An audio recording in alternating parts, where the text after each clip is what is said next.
with House Republicans being on vacation for the last 4 weeks is that we don't even have the opportunity for the House to be briefed in its entirety on matters of domestic policy, and in this particular instance, on matters of national security, because House Republicans are gone.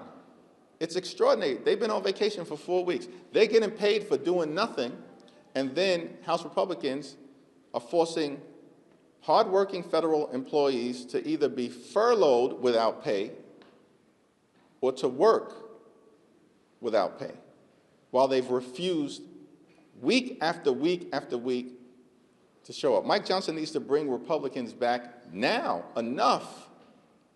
This is ridiculous. Leader Jeffries. Yep. Thank you, Leader. So you just said that Republicans are hurting their own constituents, and I understand that SNAP is a broad issue that affects millions, but in your home state alone, 3 million people are expected to lose their benefits next month. And you say you're ready to accept anything bipartisan out of the Senate. We have 3 Democrats who are voting for this right now. We said, no, I said we're ready to consider anything that emerges in a bipartisan way in good faith from the Senate. Thank you. Regardless, this is still a bipartisan effort right now to extend Biden's funding levels. If Democrats continue to not vote, reach the 60-vote filibuster, then does the party take this fallout responsibility?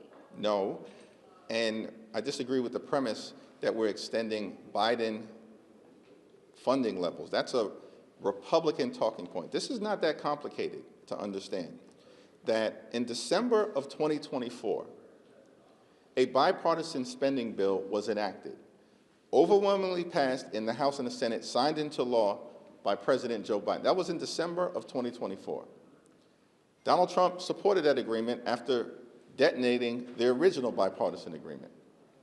In March of 2025, a partisan Republican spending bill was enacted that lowered the spending levels, and in our view, as Democrats, which is why in the House we overwhelmingly opposed it, hurt veterans, hurt nutritional assistance, hurt housing affordability, and hurt health care. That's why we opposed it, because that March spending bill wasn't Biden-level spending, it was Trump partisan-level spending, which they further aggravated by engaging in impoundments and rescissions in violation of the law in the 6 months that followed that March spending bill, partisan Republican spending bill, being jammed down the throats of the American people.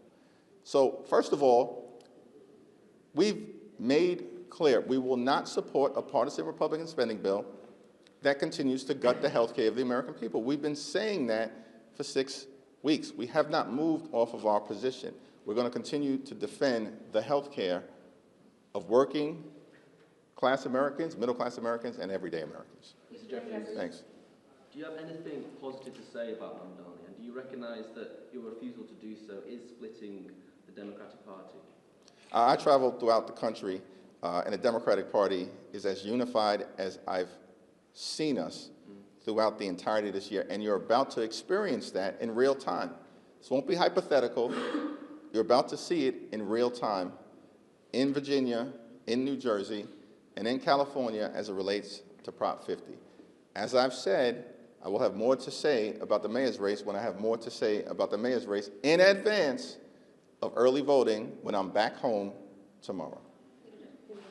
What is the strategy behind waiting until the 11th hour to weigh in on the New York mayor's race? This question has been asked and answered repeatedly.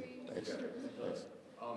Virginia is now entering the redistricting arena. They're planning to redraw House maps. So what do you make of this ongoing redistricting battle that seems to be occurring between red states and blue states? We have made clear that Donald Trump is trying to rig the midterm elections by gerrymandering congressional maps all across the country, and Democrats are going to continue to respond immediately, forcefully, and consistently with our view that the American people in a midterm election deserve free and fair elections, not rigged elections.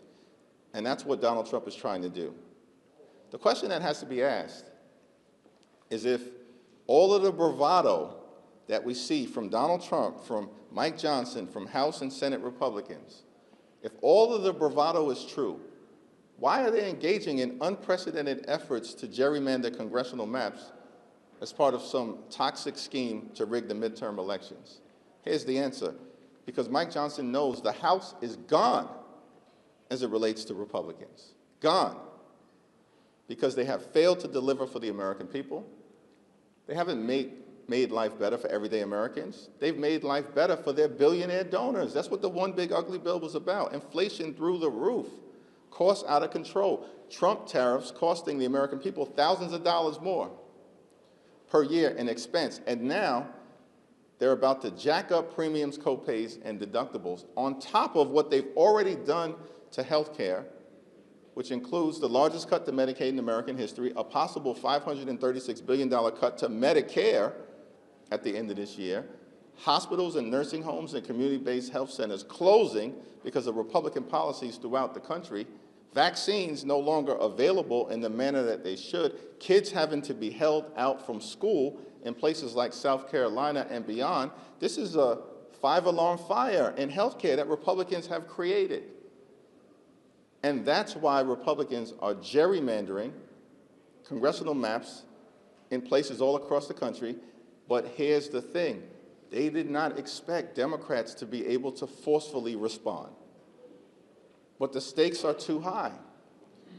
And we are not going to unilaterally disarm, and we will not let Republicans mathematically change the congressional map so they can artificially hold on to power when the American people are ready to throw them out of office. What actions are House Democrats, the Democratic leadership in general, taking to ensure SNAP benefits be paid in November? And are you confident that recipients will receive their benefits even if the government is still shut down? The Trump administration has the resources now, including through an emergency contingency fund that has about $5 billion in it, to ensure that not a single American goes hungry if they refuse to reopen the government on November 1st. Not a single American should go hungry. And the challenge that we confront right now is that Donald Trump and Republicans on Capitol Hill are trying to weaponize hunger in order to jam their extreme right-wing policies in their spending bill down the throats of the American people. That's unacceptable. That's un-American. That's unconscionable. That Republicans are actually trying to weaponize hunger across the country. And here's the thing. This group of people, these extremists on the other side of the aisle, we will not let them lecture the American people about nutritional assistance when in their one big ugly bill, they cut $186 billion. These are Republicans this year, $186 billion from the Supplemental Nutritional Assistance Program. That's the largest SNAP cut in American history. And people believe right now that Republicans actually care about hunger when they ripped food away from the mouths of hungry children, seniors, families, women, and veterans to provide massive tax breaks to their billionaire donors. Get lost with that in terms of Republican spin. The American people are not buying it. Thank you, everyone. Thank you.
Thank you kindly.